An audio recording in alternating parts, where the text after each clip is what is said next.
All right, so one of Murphy's issues is she doesn't want to go outside. So we just did this, and I was kind of kicking myself that we didn't film it. So we're filming this for the other guardian and anybody else at home who has a dog that's very fearful.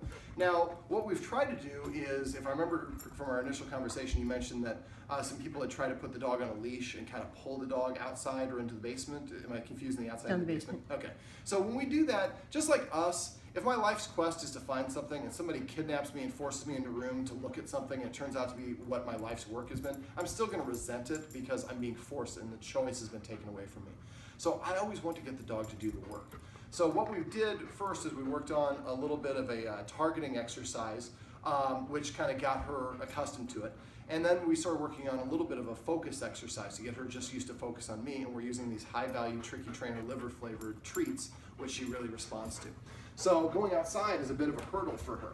So what we did is I just came over here, focus. Then I just basically put one there. That, at first she wouldn't cross the threshold. I think she's gonna cross the threshold pretty easy. There we go.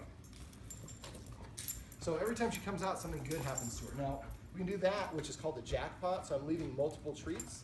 And basically each time she comes out, I'm asking her to come a little bit further than the time before. Oops. There you go. Murphy. Sit. Sit.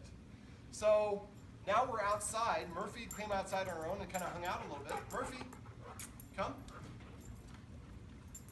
Sit. Murphy. Murphy, sit. Come.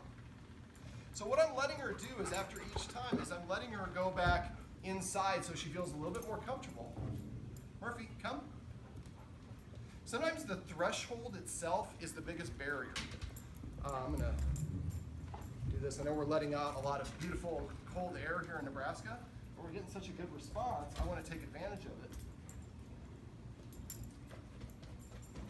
So right now, her desire to get the treats is greater than her fear of the threshold. Come. Look at that, Murphy.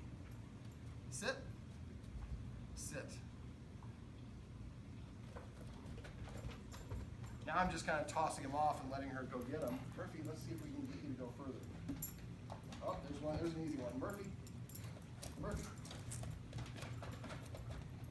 Off the deck. That's it. Who's a happy dog, Murphy? All right. Now, let's go back inside and turn off, stop letting the air conditioning. Oh, no, keep going if we are. Are we still filming? All right, great. So if you want to film me, I'll kind of wrap this up. Murphy, come. Come. So we did a couple things here. First of all, we worked on her focus and distracting her. And her confidence level was very good because she kept on getting these treats from this new guy. Then we got her gradually closer and closer. We did it step by step. Now this door does not have the baggage that your other door has. Sometimes one door, she might have gone through it one time and stubbed her toe as she crossed the threshold, and then she creates a negative association to that door. We're gonna do this off camera, but we're gonna go test the same experiment or exercise at the other door to make sure that we don't have the same issue. I'm guessing that may be the case. Sit. Sit. But sometimes changing the, going in or out to a different location for a dog that has this sort of a fear can be really helpful, beneficial. And again, the main hurdle seems to be right the threshold. So what I did here, and what I did the first time is I put a treat down. Actually, I started inside. I put like 2 or 3 treats down about a foot away from the door. Then about 4 inches in front of that, closer to the door, I put 2 treats. And then I put one more, another couple inches, and then one right at the threshold of the door. So she came over first, and she wouldn't take the first, she wouldn't cross the threshold. As soon as I put the one on the threshold, she took that one, but there's one that's just an inch away. So she took that one. Now I'm only 2 inches away from the other one. So it just helped her go further and further. And as we could see, within a matter of moments, she, literally in minutes, she was walking outside and even going off of the deck on her own steam without any coercion. And that's how we wanted her to do it on her own, because now she feels good about going through outside, and she accomplished it herself. We didn't force her to do it, she did it herself. Murphy, you did great. Come over here. Come here. Sit. That's a good way to end the exercise. All right. You can go and stop it.